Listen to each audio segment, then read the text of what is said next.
When my husband, Robert Mitchell, demanded a divorce after 15 years of marriage, I didn't protest. I quietly agreed, signing the papers, my mind a swirling mess of disbelief. As he celebrated his newfound freedom with his mistress at our favorite restaurant, I walked towards their table with a calm smile, the kind of smile I had perfected over the years. "Congratulations on your freedom," I said, sliding an envelope across the table with slow, deliberate movements. His smirk faded the moment he opened the envelope. The DNA test results inside were undeniable. The red lipstick stain on a crisp white shirt. That was the moment my marriage ended.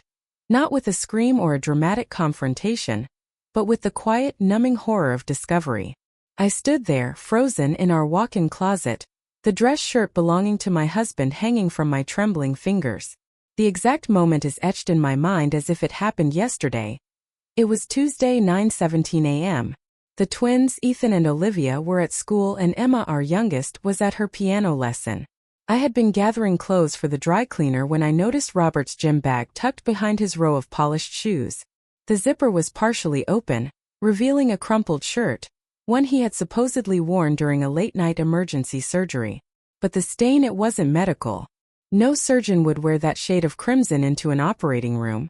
My hands shook as I touched the fabric, the truth settling into my bones like ice water.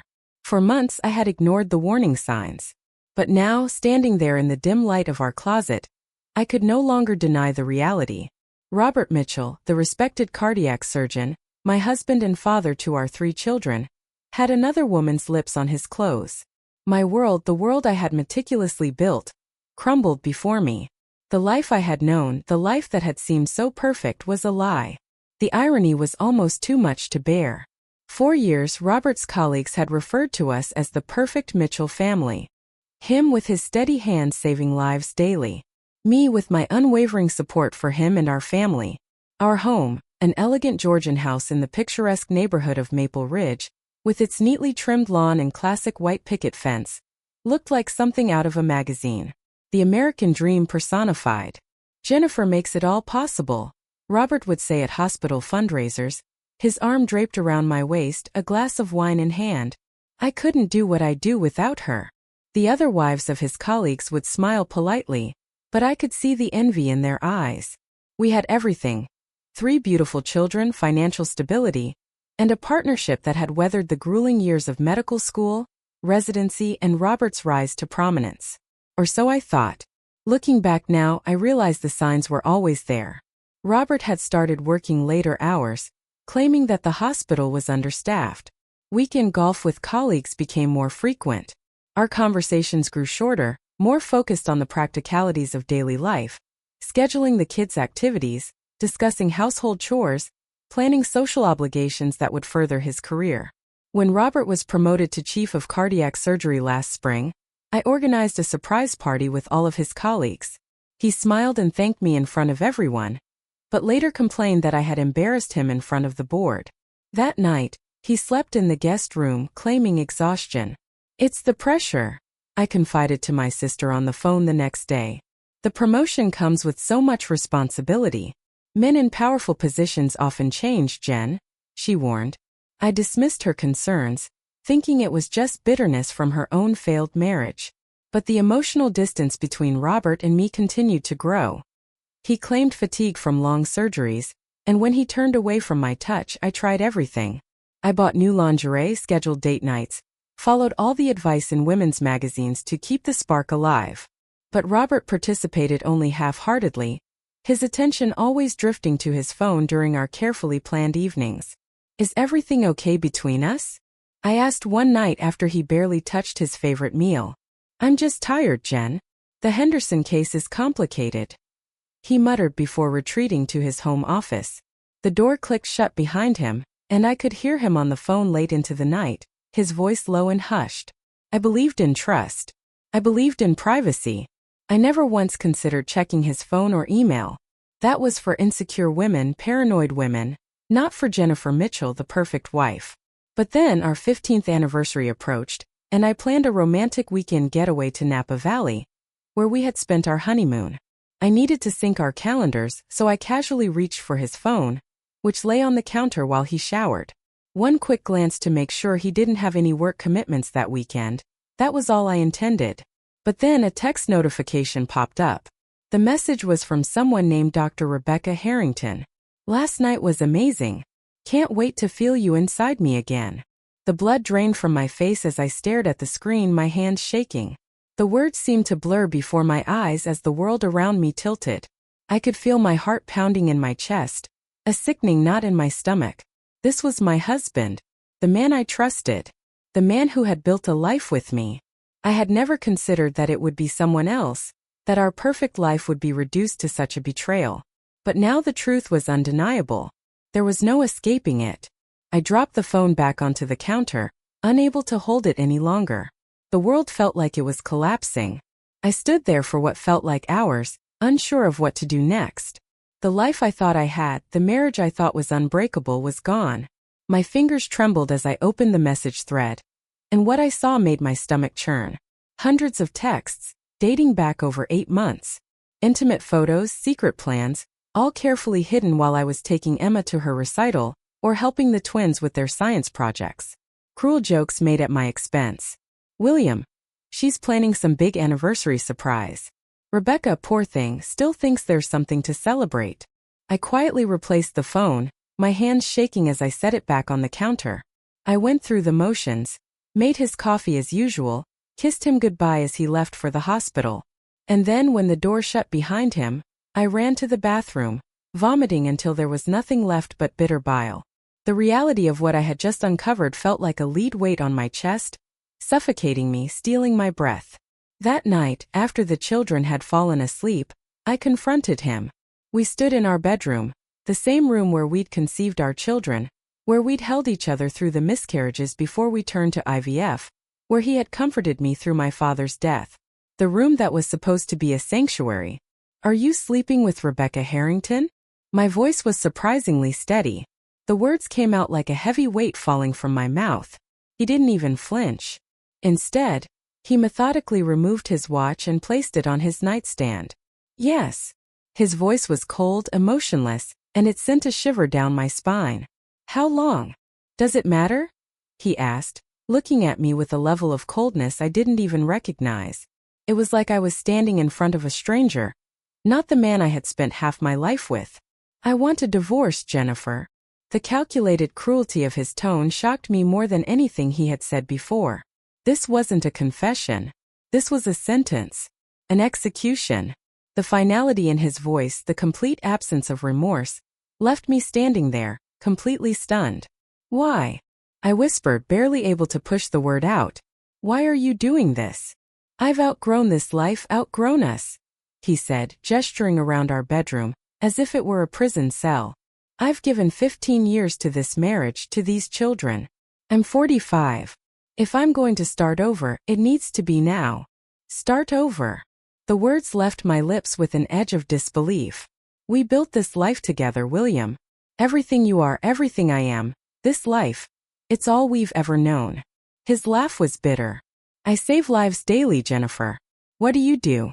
Bake cookies for school fundraisers? Organize my sock drawer?"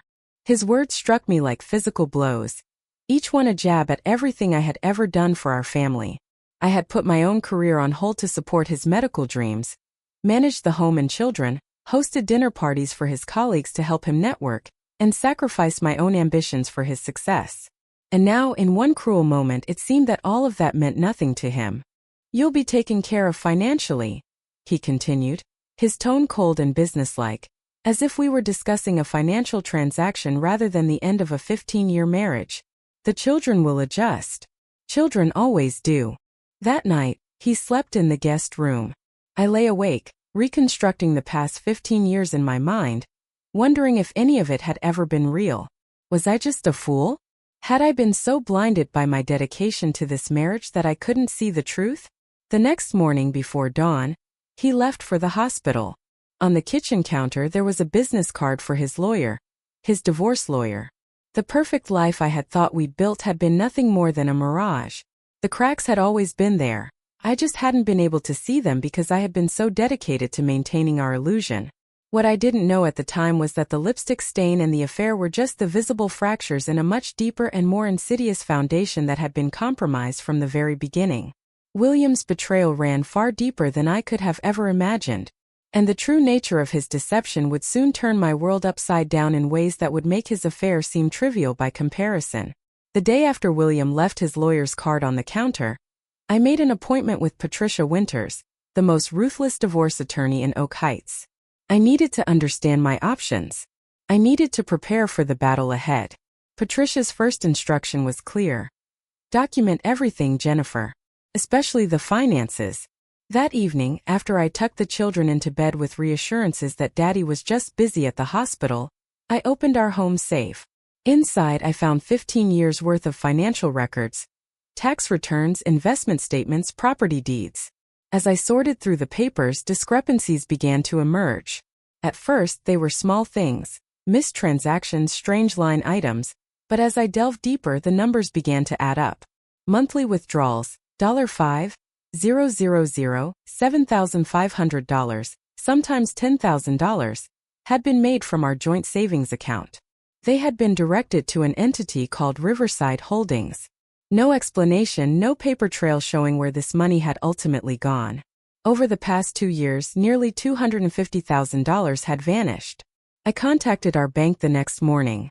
The account manager was hesitant at first, but eventually confirmed my worst fears. Yes, ma'am. We have seen multiple large withdrawals to that account. Unfortunately, I can't provide further details without your husband's consent. The betrayal I had already discovered was just the tip of the iceberg. William's lies ran deeper than I could have ever imagined. Riverside Holdings was a limited liability company, registered solely in William's name. The money trail ended there, and for a brief moment I felt a sense of relief. But it was fleeting. Was this normal in divorces? I asked Patricia during our follow-up meeting, sliding the bank statements across her polished mahogany desk. She examined them carefully, her sharp eyes scanning the documents with precision. Heidi assets? I asked, my voice wavering slightly, unable to suppress the dread that was rising within me. Unfortunately, yes, Patricia said, her voice a low murmur as she continued to sift through the papers. However, this pattern suggests something more calculated, something long-term. It was then that Patricia mentioned Dr. Nathan Brooks. The name hit me like a jolt of electricity. Nathan Brooks. I repeated, trying to recall who he was. Patricia leaned back in her chair, adjusting her glasses. The name came up in another case of mine, she explained. He was a former colleague of your husband, left Ashford Medical Center 3 years ago under interesting circumstances. Might be worth a conversation. I remembered Dr. Brooks vaguely. Quiet, dedicated, always just a little uncomfortable at hospital functions. He had simply vanished from the medical community without explanation. Robert had always dismissed my questions about it, brushing them off with something about professional differences, and nothing interesting to report. But now the name meant more than it ever had before. It took 5 calls to track down his current practice, a modest family clinic about 40 miles outside the city. His receptionist was protective, but when I mentioned William's name, she immediately transferred me. Mrs. Carter? His voice carried an unexpected weight, a gravity that made my stomach tighten. I've been expecting your call for years. I just didn't know which of us would break first, me with my conscience or William with his arrogance. We met at a coffee shop halfway between our homes. Dr. Brooks had aged considerably since I had last seen him, deep lines around his eyes, his hair prematurely gray. He ordered black coffee, sitting across from me with an intense clinical gaze. I knew this day would come, he said quietly. I just didn't know when. Over the next hour, Dr. Brooks revealed things that shattered what little was left of my world. The fertility clinic at Ashford had a problem, he began, his voice barely above a whisper. Several couples reported failed IVF procedures despite optimal conditions. I noticed inconsistencies in the lab reports, slight differences between the documentation and the actual procedures.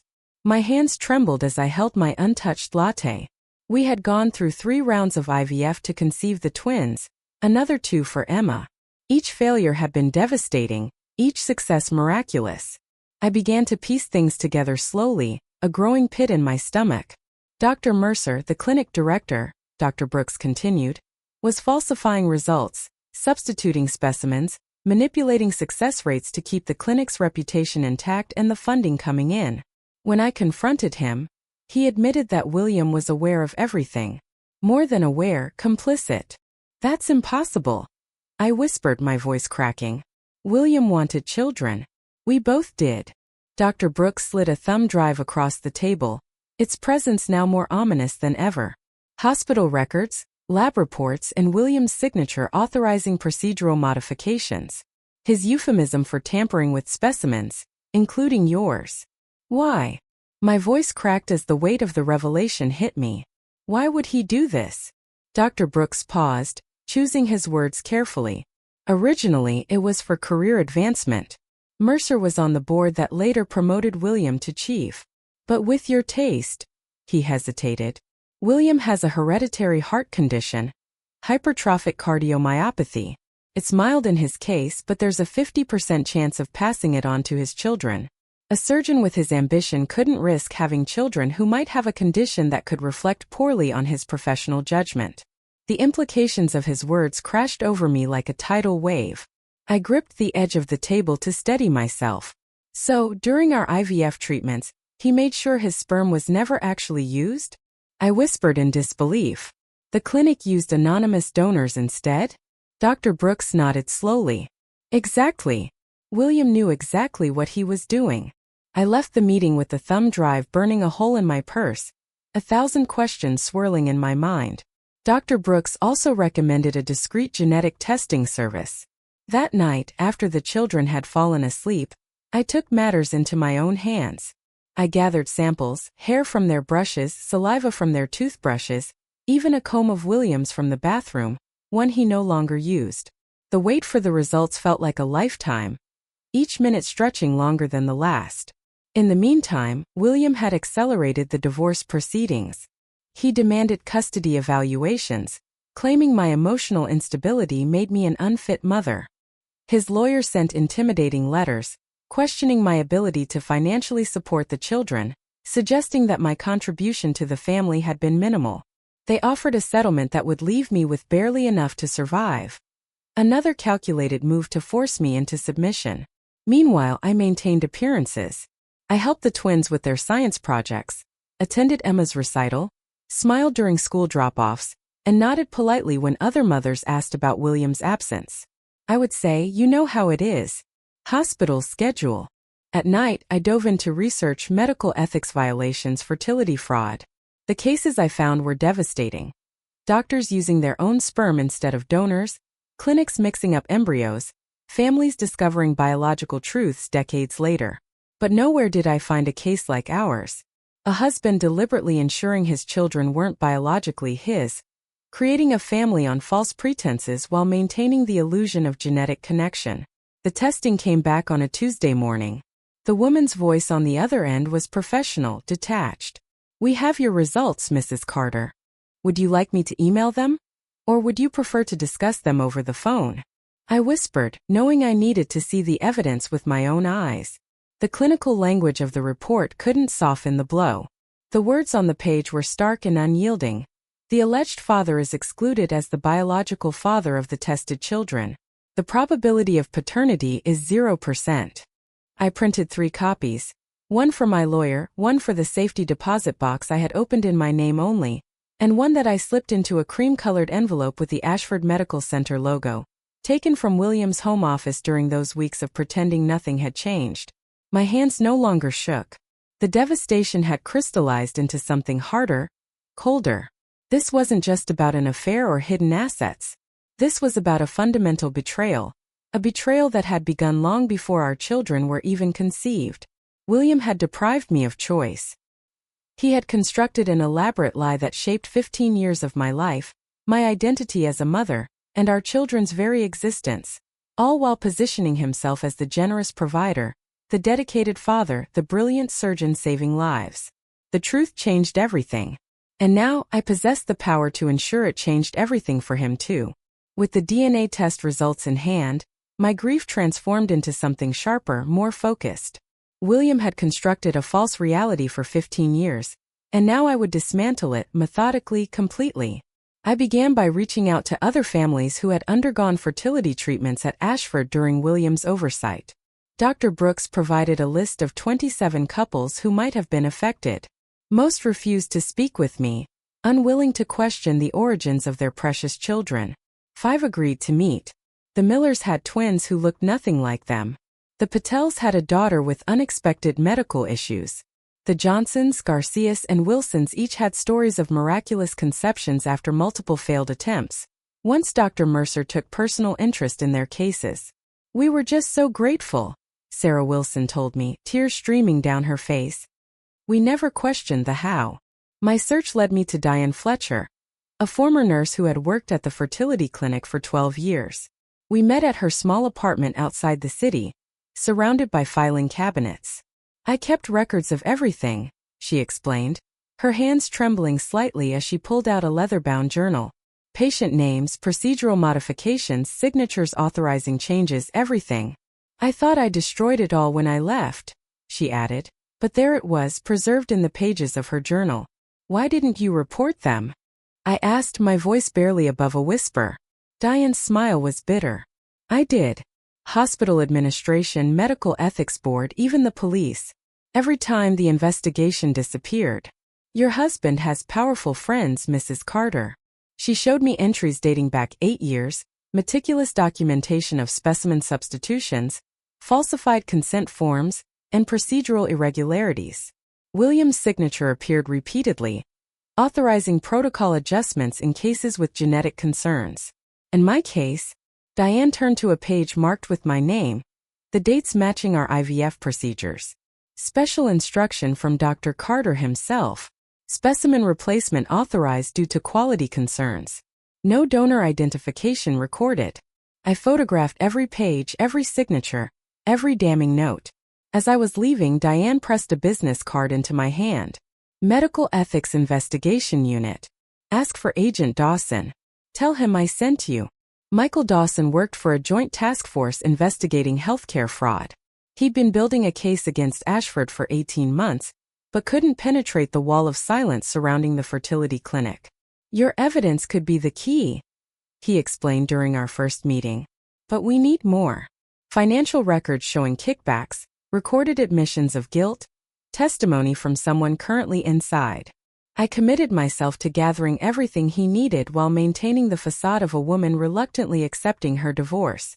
I smiled sadly at William during mediation sessions, agreed to temporary custody arrangements, and pretended to consider his insulting financial settlement. "You're being surprisingly reasonable, Jennifer," William remarked after one particularly tense meeting with our lawyers. "The children come first." I replied softly, "I just want what's best for everyone." His confidence grew with each concession I appeared to make. He brought Rebecca to school functions, introduced her to our friends, even had her stay overnight. Each time my heart hardened a little more. But I had a plan, and it would all unfold in time. The truth was a powerful weapon, and I wasn't going to let it slip through my fingers. When the children visited his new downtown apartment, I quietly continued my work, recording conversations, photographing documents, and building my case. My investigation took an unexpected turn when I hired a private investigator to look into Rebecca's background. The report that came back stunned me. She wasn't just William's colleague and lover. She was Melina Harrington's daughter. Melina Harrington had been William's patient 5 years ago. A routine valve replacement that ended in tragedy. William had allegedly made an error during the procedure. The hospital investigation had cleared him of any wrongdoing, concluding that Melina had failed to disclose a medication that complicated her surgery. But the truth, buried in the records Agent Dawson uncovered, was far more sinister. William had been operating on minimal sleep after a weekend with Rebecca in Chicago. His error had been covered up, and the records falsified. The Harrington family had been paid off using Ashford funds. Melina's husband died a year later from stress-induced heart failure, leaving Rebecca alone. She changed her last name, erased all connections to her past, and methodically worked her way into William's life, first as a colleague, then as his mistress. Her revenge had been years in the making, just like mine was now. I debated confronting her, perhaps even suggesting we work together. But I quickly decided against it. Rebecca's motivations were emotional, volatile, and driven by personal pain. Mine, however, needed to be calculated, precise. I would destroy William's world with the kind of precision only a woman scorned and deeply betrayed could muster. Over the next month, I gathered testimonies from former clinic employees, documented the money trail from Ashford to Riverside Holdings, to offshore accounts, and secured sworn statements from patients whose treatments had been compromised. Agent Dawson built a legal case, while I constructed something more personal, the complete dismantling of William Carter's carefully crafted image. I recorded William during one of our co-parenting discussions, subtly steering the conversation toward the fertility treatments. "The twins have your eyes," I mentioned casually. "Good genes." He didn't look up from his phone. "Yeah, they do," he replied, distracted. "Do you ever wonder if they inherited your heart condition?" I asked, my voice quiet but sharp. His head snapped up. "What?" "Hypertrophic cardiomyopathy." I nodded, watching his reaction closely. His face darkened as if I had struck a nerve. "Dr. Brooks mentioned it." "Brooks should keep his mouth shut about things that don't concern him," he snapped, his tone defensive. "Don't our children's health concerns concern him?" "Concern me. There's nothing to worry about," he dismissed, waving his hand. "I had them tested years ago. They're fine." "How could you test them without telling me?" I asked, my voice trembling slightly with a mixture of disbelief and rage. "I'm their mother. I'm their father, and I'm a doctor. I made a medical decision." His words were final, dismissive. The recording captured every word. His acknowledgement of the condition, his admission of testing our children without my knowledge, his continued pretense of biological connection. That recording became the final piece Agent Dawson needed. The timing couldn't have been more perfect. The annual Ashford Medical Center Gala was approaching, the most prestigious event on the hospital's calendar. William had been selected to receive the Physician of the Year award for his groundbreaking contributions to cardiac surgery and his unwavering ethical standards. The invitation arrived at our house, still addressed to both of us, despite our pending divorce. William texted that he'd be taking Rebecca as his date, but I was welcome to attend if it wouldn't be too awkward. I replied with a perfect blend of wounded dignity and gracious acceptance. "I wouldn't miss it. You deserve this recognition." What William didn't know was that I had already met with the hospital board chairman, sharing select pieces of evidence.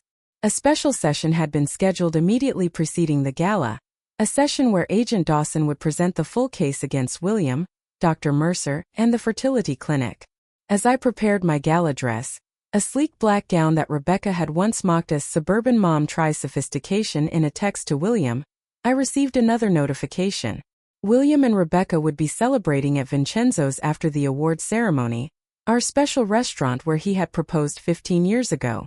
It was the perfect finishing touch to my carefully orchestrated revelation. The envelope with the DNA results was ready. The authorities were prepared. Every detail had been considered. For the first time in months, I felt a sense of calm certainty. William had spent 15 years constructing a lie. Tomorrow night, the truth would finally be told. The night of the Ashford Gala arrived with perfect dramatic timing. Thunderstorms threatened, the sky dark with potential, but the storm held off, as if waiting for the moment of reckoning. I stood in front of the mirror, adjusting my dress, and I couldn't help but smile. Tomorrow the facade would come crumbling down. I entered the hotel ballroom alone, wearing the black dress that William had always said made me look like I was trying too hard. My hair was swept up, diamond earrings, a gift from a husband who no longer existed, catching the light as I moved through the crowd of medical elite. I spotted William immediately, holding court near the stage with his arm possessively draped around Rebecca's waist. She wore crimson, the same shade of red as the lipstick that had set off this entire cascade of revelations. Hospital board members clustered around them, laughing at his jokes, admiring his perfect companion. They were the picture of success. The secret board meeting had concluded just 30 minutes earlier. I had watched from a side room as Agent Dawson presented the evidence: financial records, patient testimonies, Diane Fletcher's detailed documentation. The board members' expressions shifted from skepticism to shock, then to grim resolution. The hospital's legal counsel had immediately contacted the district attorney's office. William, of course, knew none of this as he accepted congratulations for his upcoming award. He didn't know that police officers were positioned at every exit, waiting for the signal from Agent Dawson. He had no idea that his perfectly constructed life was about to implode in mere minutes. I mingled quietly, accepting condolences for my failing marriage from colleagues' wives who'd always seen me as nothing more than an accessory to William's brilliance. "So brave of you to come tonight," whispered Margaret Reynolds, the chief of surgery's wife. Her sympathy was genuine, but I could tell her eyes kept darting over to William and Rebecca. "I wouldn't miss seeing William receive the recognition he deserves," I replied with a smile that made her visibly uncomfortable. The award ceremony proceeded as planned. The hospital board chair, Dr. Helena Winters, decided that a public revelation would have more impact than a quiet arrest. William ascended the stage to thunderous applause, accepting the crystal trophy with practiced humility. "Medicine isn't just science," he intoned into the microphone. "It's a sacred trust between doctor and patient. Ethics must guide every decision, every procedure, every moment in the operating room." I watched Rebecca during his speech, the slight tension in her shoulders, the calculated adoration in her eyes. She was playing a role just as I had for 15 years, but for very different reasons. Our gazes met briefly across the room, and something passed between us, a recognition of sorts. Two women who knew the real William Carter. After the ceremony, they left for Vincenzo's just as planned. I followed 20 minutes later, the cream-colored envelope secure in my clutch. The restaurant hadn't changed. White tablecloths, soft lighting, and Italian opera playing softly in the background. The maitre d' recognized me immediately. "Mrs. Carter, how wonderful to see you again. Your husband mentioned you might join them." William was either supremely confident or setting the stage for some public humiliation. Either way, it played perfectly into my plan. They were seated at our old favorite table near the windows. William had ordered the 1982 Bordeaux, the same bottle we had shared on our anniversary 5 years ago. The bottle between them cost more than a month of groceries for our children. William saw me first. His expression shifted from surprise to smugness, clearly assuming I had come to make some desperate plea. Rebecca turned her perfect features into a mask of polite concern. "Jennifer." William's voice carried that patronizing tone he had perfected. "This is unexpected." "Is it?" I asked, my voice calm and collected. "You told the maitre d' I might join you. A courtesy mention. I didn't think you'd actually expect me to come." Rebecca shifted uncomfortably, her hand twitching at the edge of her chair. "Perhaps I should give you two a moment," she murmured. "Please stay," I replied, meeting her gaze directly. "After all, you've earned your place at this table, Rebecca." Her face drained of color, and William's brow furrowed in confusion. "What are you talking about?" he demanded. "Rebecca knows, don't you?" I said, my voice quiet but cutting. "Rebecca Harrington. The daughter of Melina Harrington, the patient whose death you covered up." William turned to Rebecca, comprehension dawning in his eyes. "Is this true?" Her silence was confirmation enough. I seized the momentary confusion to place the cream-colored envelope on the table. "Congratulations on your freedom," I said quietly. "I think you'll find this interesting reading." William's hand trembled slightly as he opened the envelope, pulling out the DNA test results. I watched as his expression shifted from confusion to disbelief, then to horror as the reality set in. "This is impossible," he whispered. "Is it?" I replied. "You ensured your sperm was never used during our IVF treatments. You falsified medical records.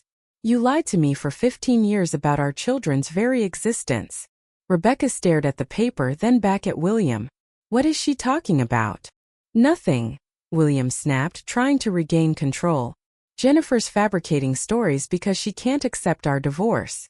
"Then you won't mind explaining this to the hospital board," I said, gesturing toward the restaurant entrance where Dr. Winters and several board members now stood with Agent Dawson. "Or to the district attorney's office. Or to our children." William's face contorted with rage. "You vindictive." "Choose your next words carefully," Agent Dawson interrupted, stepping up to our table. "Dr. William Carter, I'm placing you under arrest for medical fraud, financial crimes, and ethical violations under the Medical Practice Act. The restaurant fell silent as Dawson read him his rights. Rebecca sat frozen, her own revenge supplanted by something far more comprehensive than she had planned. "You've been planning this?" William hissed as an officer handcuffed him. "All those months of playing the agreeable ex-wife, 15 years, William. You had 15 years of living your life. It took me 3 months to expose everything." As they led him away, Rebecca remained at the table, staring at her half-empty wine glass. She looked lost in thought, her fingers lightly tracing the rim of her glass. "I didn't know about the children," she said quietly, her voice tinged with regret. "I believe you," I replied softly. "Your mother deserved justice too." In the weeks that followed, the story exploded across both medical and mainstream news. William faced multiple felony charges. His medical license was suspended pending trial, and the fertility clinic was shut down for a complete investigation. Dozens of families came forward seeking answers about their children's genetic origins, their lives shattered by the deception William had orchestrated. The financial repercussions for William were immediate and far-reaching. His hidden assets were frozen. The court appointed a forensic accountant who traced every dollar he had diverted, every penny he had stolen. But for my children, the result was a silver lining. Our future was secured. A trust was established with the recovered funds, ensuring they would be protected, their inheritance safe from the man who had betrayed us all. Dr. Brooks approached me after William's preliminary hearing. "Ashford is establishing an ethics review committee to oversee reproductive services when they reopen," he said. "They've asked me to lead it." "Congratulations," I said sincerely, but then added, "Actually, I suggested we co-chair it. Your perspective would be invaluable." The offer surprised me. For 15 years, I had been nothing more than Jennifer Carter, the surgeon's supportive wife. My identity had been subsumed by William's career, his needs, his image. Now I was being asked to step forward as myself. It was a moment I had never expected. 6 months after the gala, I sat across from Rebecca at a different restaurant. Our unlikely alliance had formed during the legal proceedings. Two women manipulated by the same man for different reasons. "Do you regret it?" she asked, her voice quiet and uncertain. "Exposing everything? The children will eventually learn the truth." I considered her question carefully, the weight of it sinking in. The truth had been revealed, but the consequences were far from over. "They'll learn that their origins aren't what we thought," I said slowly. "But that doesn't change who they are or how much I love them. The foundation of their lives was built on lies, but I chose truth. However difficult that truth may be."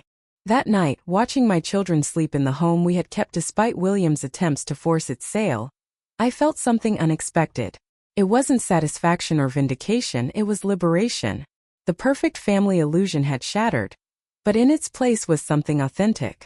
I was no longer living someone else's carefully constructed lie. For the first time in 15 years, I was authoring my own story, messy, complicated, and absolutely mine.